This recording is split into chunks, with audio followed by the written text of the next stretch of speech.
Hello, welcome to Roundtable. I'm your host, Neil Honglin, thrilled to present our new special series, Global South Next Generation Voices and Visions. Here we pause and listen, really listen, to the young minds shaping tomorrow. From bustling cities to quiet villages, from policy tables to community workshops, young people across the global south are crafting stories of innovation, resilience, and change. Here we don't talk about challenges, we talk about the solutions for the challenges with courage, collaboration, and of course, visions that stretches beyond borders. Today, we are focusing on one of the most pressing issues of our time, sustainability. And I have an amazing lineup to introduce to you. Welcome Ian Chu, founder and CEO of Greenie Web, Hello, everyone. and Douglas Ferreira, economic advisor of Federal Senate of Brazil. Hey, how are you? Welcome to the show. Hi. Hi. I have to admit, this is a very special experience for me too, because we're in an outdoor area. It is a traditional Chinese garden.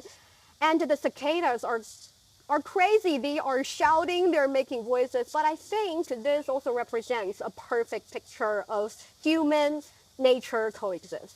Yeah, I think they're rooting for us, They're Go rooting team. for us, definitely, because to be today, here. yes, because today we're talking about green development, and both of you have great stories related to green development. So how about we start from you, Ian? Tell us your story, or more the story of you as well as your company, Greenie Web, and the relationship between you and green development. Wow, that's a long one. So my story actually started in 2009, about 16 years ago, when I raised my hand in the classroom and I asked my teacher, does going digital always mean going green? He told me to prove it to him. And so I was like, well, I'll try. And what did I do? I went back and I read up on this topic of green computing. It was super new then, and it still is right now. And what I found out, lo and behold, is that I was right. It And- doesn't always mean green or Yes. greener. So going digital can sometimes be worse for the environment. Right now, in the present day, we see how going digital is resulting in as much carbon emissions as every airplane, every airport, and every airline combined. And I think the cicadas agree. They're shouting so loudly as well. Yes, and am I understanding it right? When we use computers to go digital, the computing power is so much, it would result in the heating or overheating of the machine, and you need to cool down the machine, which means you use energy to cool down the machine. Is that the major reason why going digital would sometimes lead to more carbon emission? I think you're spot on, Honglin. So there are two aspects to it. The first aspect really is that you need energy to execute things on your computer. So every time you use your laptop, it goes hot because energy Really hot. very hot, especially with climate change. Yes. And one of the things is that when this heating comes about, your computer starts to function a bit slower and slower. So you need Longer time. longer time. So you need to have fans in your computer or in a data center. You need water to cool the entire system. They use other sorts of liquid, but let's just call it water for today's podcast. And what happens is that this consumes so much energy. Fun fact, I'm from Singapore. We've got this very nice flag, Singapore and Chinese flag here. And in Singapore, we have only banned two things since the start of our country's birth. The first was chewing gum, pretty famously so. And the second was a temporary ban on the building of new data centers. Oh, really? Yeah, so even if you wanted to put in $1 billion in Singapore to build a new data center, you couldn't in the last few years. Okay, now the thing is, I understand the data centers can be really energy consuming, which is why here in China we have different ways to solve the problem. For example, I just visited a data center recently on another business trip, and what they did, and a lot of data centers in China are doing, is that they use clean energy to cool down the system. And of course, there are improvements on the process of cooling the machines down. So instead of, let's say, spending around 8 units of energy to cool it down, now with advanced technology, they only spend, or it only costs around 1 unit of energy to cool it down. And if you're using green energy, meaning that the energy is generated from solar power or hydrogen power, it's relatively better. But your solution or your company is looking at another stage on the industrial lane. Yes, it's lovely, Honglin. So what we do at Greenie Web is we look at computer code and we change regular computer code into low carbon computer code. What is that? So low carbon computer code is highly energy efficient computer code that basically does the exact same thing, but with so much less data involved, so much less energy consumed, and so much less carbon emission. And that is the reason why we are so confident in what we do, because there are two big aspects. One is data centers and the green power, and that's supply side. But we can't always focus on supply side because supply takes time to build. We need time to build your solar farms, and the cicadas they're agreeing with me right now. And so what we need to do is we need to reduce demand without affecting performance, without affecting the TikTok videos that we watch. I love my TikTok videos. I have to watch them. But we'll go back to the magic codes we're talking about a bit later. I actually learned a little, just a little, but tell me if I'm wrong when I explain the principle, the reasoning of green codes a bit later. Now, I want to talk about Douglas' great work in switching policies into greener ones in Brazil, because that's what you do. Yes, exactly. Thank you very much. If we look at it, for example, this great Greenie Web company, what they're doing, we also want companies to go to Brazil in this same situation. Companies that are going green, companies that are developing their economic activity towards a less carbon impact, towards a more sustainable development. So for example, in this case of the computing process, we do have in Brazil some policies that we are developing to attract those companies, those data centers for our own system, for our own country. In Brazil, we do have a lot of water. It is one of the biggest countries into water resources, and we do have a lot of forest. And you could also develop a whole environment on the surroundings of those data centers. Yes. So you could think about those heating systems that are being developed under the data, not only to improve the environment, but also to cooperate with it. So we do have some policies that are being developed for data centers in Brazil that could work with the forest, they could work with the environment. So that is to say that we can have an idea of things merging, not only competing, not only damaging the environment, but also contributing for the world and for life. Yes, I think that is a good example, but it's more than what you said, what you do, right? You have some other policies you've been working on to promote the green development in Brazil. Yes, we do have a lot of policies that are being developed in our country. Another good example is the Mover, is the Green Mobility Program. It's a program that uses tax incentives to bring companies to produce in Brazil, especially green development kind of companies. One good one that you might know here in China very well is BYD. It's a company. Build your dream. Yes, build your dreams, building our dreams also in Brazil. They went to Brazil, to the northeast part of Brazil, to produce cars that are electric cars. They are cars with less impact on climate change. So those companies, for example, BYD, came to Brazil and are being implemented. They are creating jobs. They are helping our country also to move from the oil traditional cars to cars with less impact on climate change. So that is a very good policy example as well that we are developing. Another one, if I may, is our wind system in our coast. We are doing wind offshore capture. Clean energy as well. And we just approved the legislation needed for this kind of project. So many companies are going to Brazil to implement the wind capturing devices into offshore, out of our coast. So they're doing this on the sea, above the sea level. And it's very interesting that you can see that even the sea life actually attaches to those kind of structures, and you can see that there are reefs, there are fish that is being generated with this kind of structure. So yeah, it's very interesting. Yes, you mentioned BYD. It is already the biggest new energy car companies here in China. In fact, BYD is also the biggest company when it comes to new energy cars. And if I remembered it correctly, BYD sold around almost 4.3 million cars in 2024 globally. So that's quite a lot of cars and quite a lot of energy saving.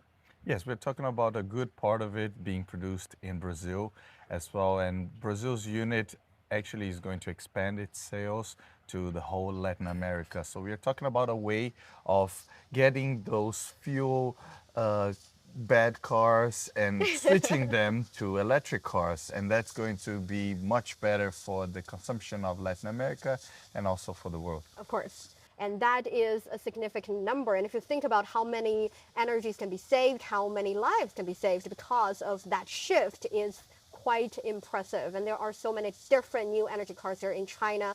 And one thing that we've talked about before, even before the show, is that in order for more people to choose new energy cars, on top of telling them the importance of going green, we also need to make the product better. We need to make them more cost effective, cheaper, faster, more, let's say, sustainable so that people can choose them. It is true. In Brazil, still electric cars are expensive, but they're getting cheap and they're getting cheaper. So when people choose, they also choose with their pockets.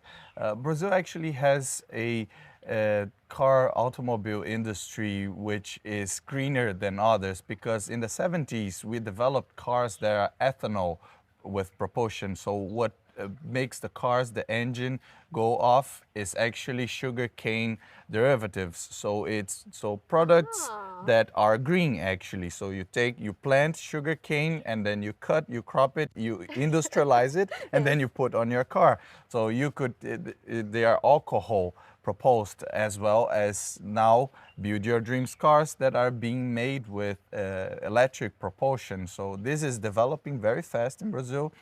Still, it's not many cars that are on the street with this kind of engine, but it's building, it's getting better, and we hope that this continues. That's really nice. And since we're deep diving into the new energy car industry. Here in China, some trends are not only are different companies inventing different cars and building cars in general, they're also making the industry a bit more, or let's say focusing on different sector of the industrial line. For example, Huawei, instead of building cars, they are building other structures as well as, let's say, different systems in the car. So if I can have a new energy car that is using smart codes in the system, I would want to buy it even more. So, Billet, tell us what exactly do the smarter codes do in your company, or how do you help companies to have smarter codes? Definitely. So thank you, Honglin.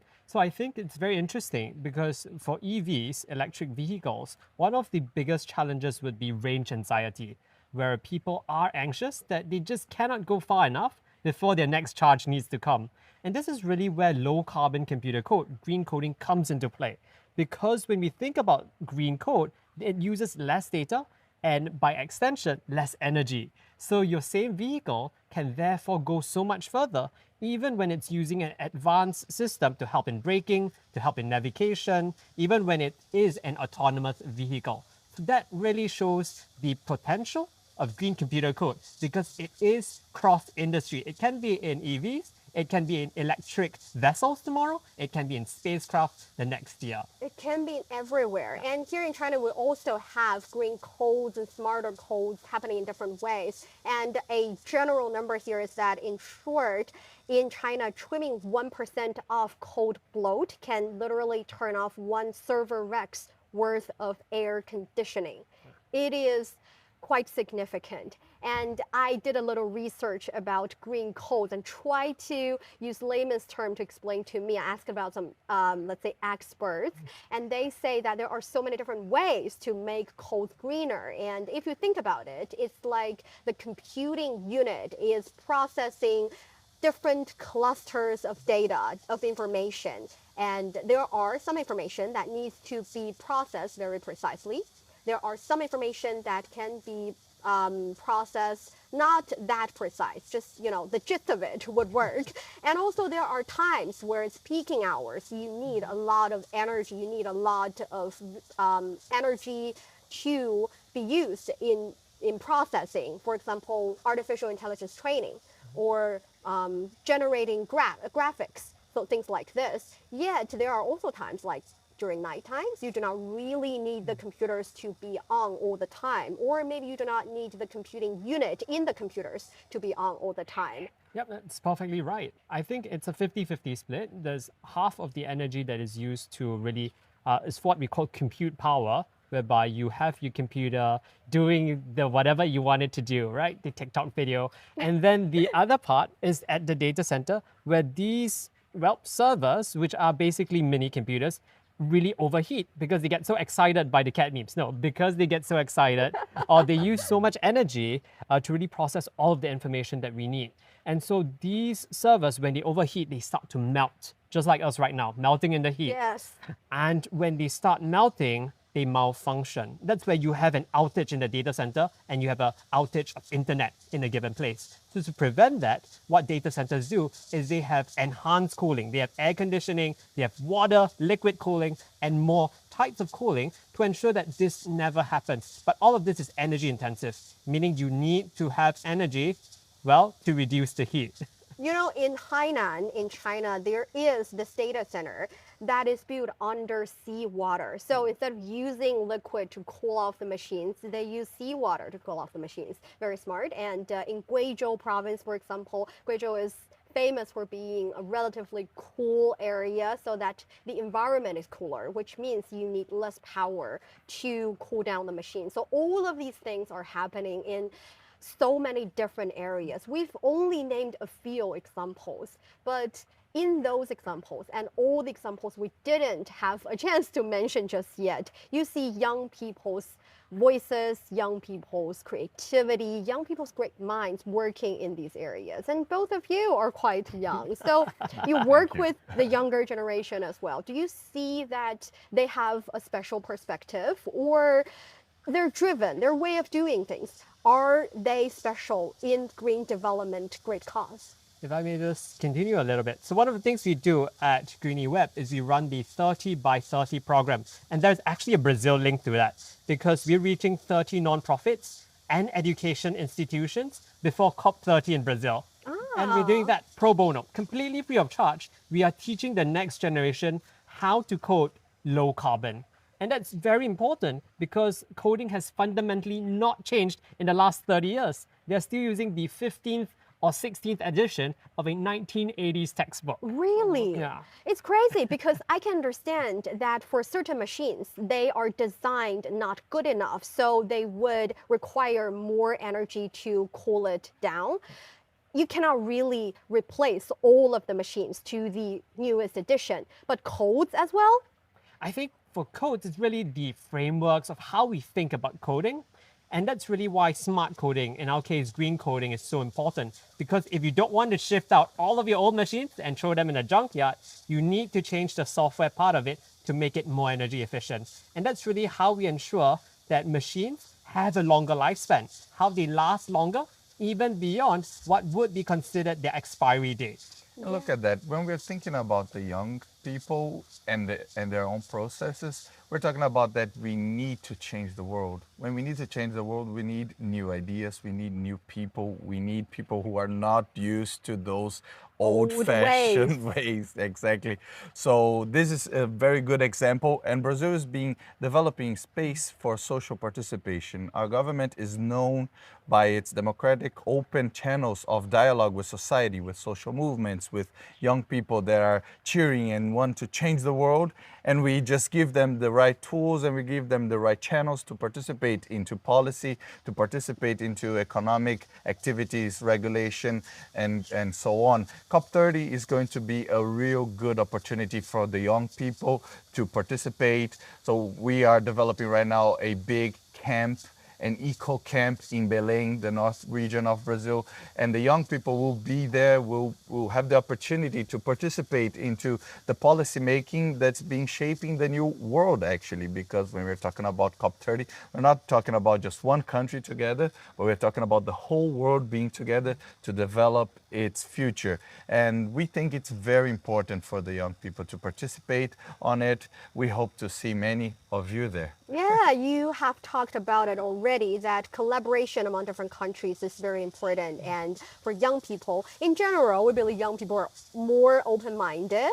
They are open to new ideas and they do not have that many biases. I am not offending elder generation at all. I love elder people. They are wise, they're with We love them. experience. Yes, we love them. At the same time, we also wanted to talk about the positive traits of the younger generation, being open to different possibilities and different mentalities is definitely one of them. So how do you vision the cooperation needs or the necessity of having global cooperation among young people? Do we think young people are better at cooperating with other young people from other countries?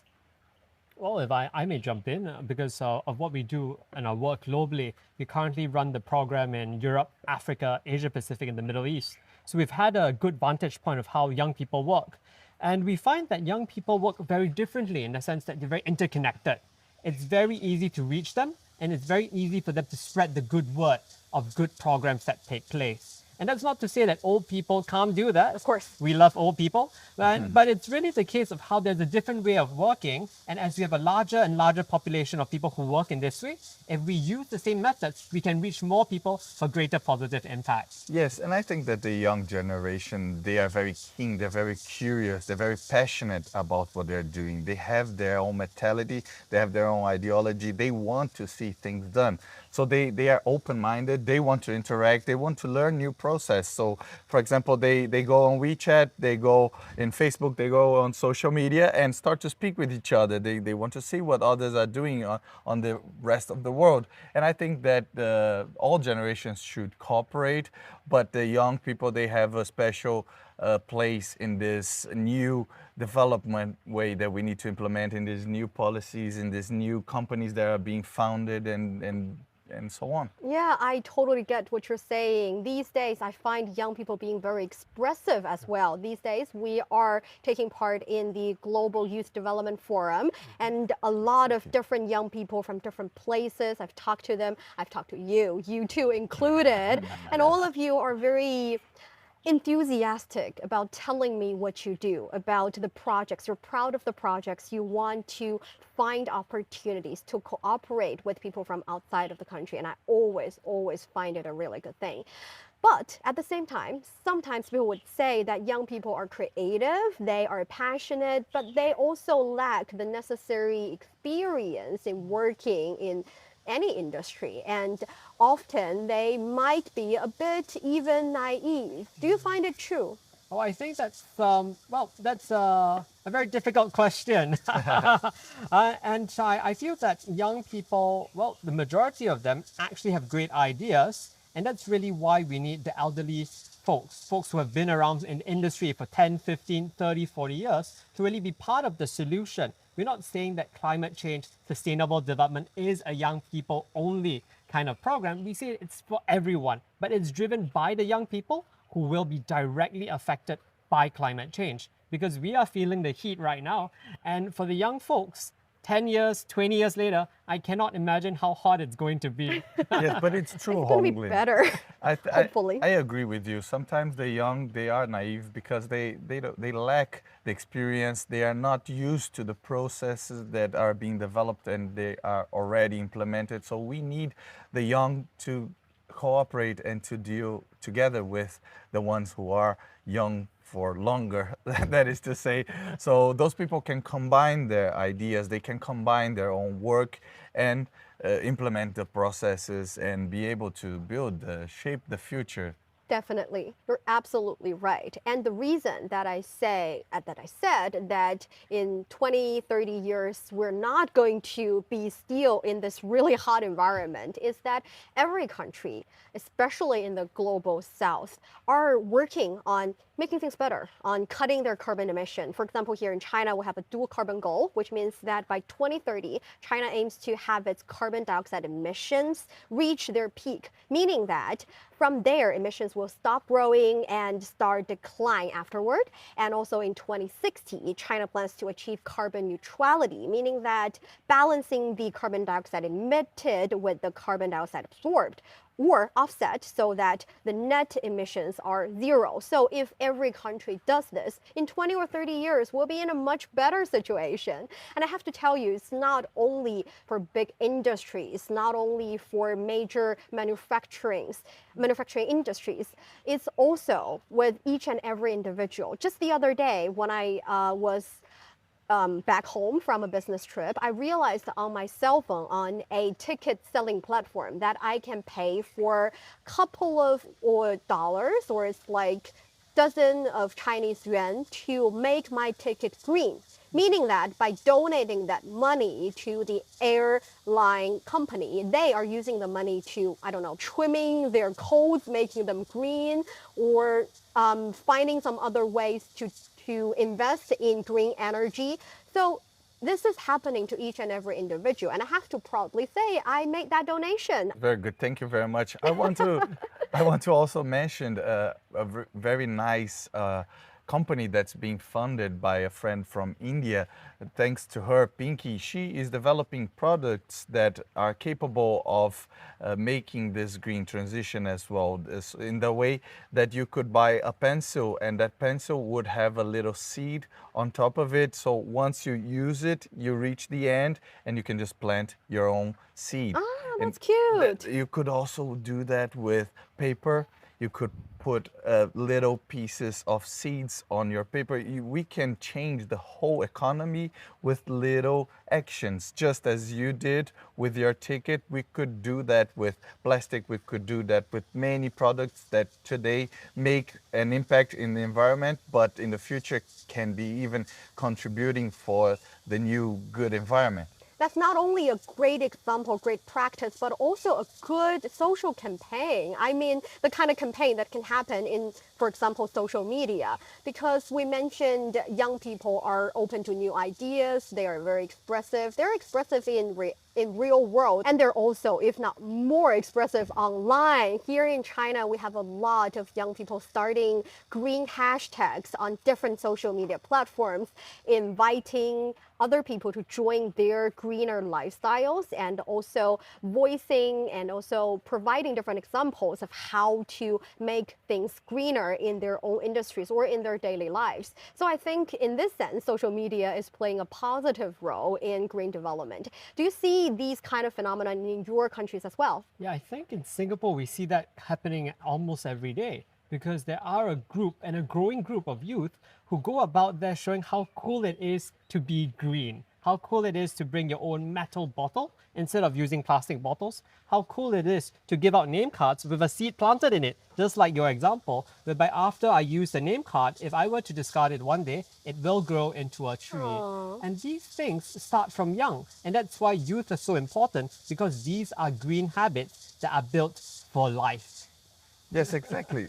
There is also a movement in Brazil of people that call themselves climate refugees, people that are that moved from the cities to the countryside and started a new life, a life where there's less impact on nature, a life where they can coexist and they can plant their trees, they can plant their food, they can coexist with nature in a different perspective, a less industrialized life. So there are many examples that we could give him here. One of them is also putting hashtags, is also trying to make things better in the internet as well, and building movement, building a mutual sense of understanding the environment and our part on it. These are all very positive examples and statements, but going green is not that easy. Definitely, there is no one size fits all solutions. And in your opinions, do you think young people can adapt and put forward some innovative ideas, localized ideas to help us fight against global warming and go for greener development? Yeah, I think two examples from my side. The first one is with regards to green code, which is what we do. So computer code is a vast universe. You know, there is Python, there's C++, there's Java, there's everything, right? You name it, there is. And what happened is that after we taught low carbon computer coding to these students, we realized that they were bringing it back to their own projects, to even languages that we weren't prepared to teach on, and applying low carbon computer code principles to those projects. So we see how that's very contextualized even in the digital world. And the second example, going back to Brazil, is really on agricultural gains. We see lots of folks that I have friends with in Africa, in South America, all of them are moving towards organic pesticides, organic fertilizers. So they're going away from the chemicals, and these are young people who are using their degrees in chemistry, their degrees in environmental science to really help their local communities to go green. And I think Douglas here will have more to add. Yes, that is super interesting because if you look at it in Brazil, for example, we are the biggest producers of food in the world. We produce food that could feed up to 2 billion people in this world. And producing food is not always green. There's always some impact in the environment. We are changing those ways of producing food to agroforests. Those are forests that can produce food. Actually, the indigenous, the very original people from Latin America, they lived in the forest. So the humans, they had a whole integration with the forests, and forests were the way that they provided their own living. And we learned that if you mix some plants with others, different types of plants, specific types of plants, you would need less pesticide to deal with We this. do that here in China For too, example, yes. if you have a monoculture, a big field with only one crop, you might need to put a lot of pesticide on it because this is a very good environment for some bugs to develop. And if you try to manage those crops, not only with other crops, but with birds and different animals that could hunt those bugs and birds, they all mix and they make the environment sustainable. So this is a kind of agriculture that could help the future to have a less impact when we are producing food. Yes, it's happening here in China. We're calling them new type farmers. They are well equipped with great knowledge. They learn about all the different logic and different ways of doing agricultural works in the field. And many of the younger generation, instead of flooding into major mega cities, they go back to the countryside. They would become digital nomads. They start a business, maybe a tourism related business in countrysides, or maybe they work with the lands with the new type of farming industry that is much friendly to the environment. Yes, if you look at it, Honglin, sometimes we only look at life above the land, but actually there's a lot of life underneath the land also. So bacteria, we have Yes. bugs, we have all sorts of living condition underneath the land. So this kind of agriculture also works with what is beneath, with what is below, not only with what is above. If we look at it, this is the environment, this is the whole condition of the world. We have to dig earth and play with it in a way to make the living conditions always the best for diversity Everybody. and for everybody, really. Yes. And there's also life in the digital world. So we need to always bear in mind as we balance the physical and digital world that there has been so much talk about tech for sustainability, how we use technology to turn off the lights, how we use technology for agriculture. But we also must make sure at the same time that tech is sustainable in and of itself. Yes. And that's why we feel that young people, when they really adopt these practices, with a bright future, a green one ahead.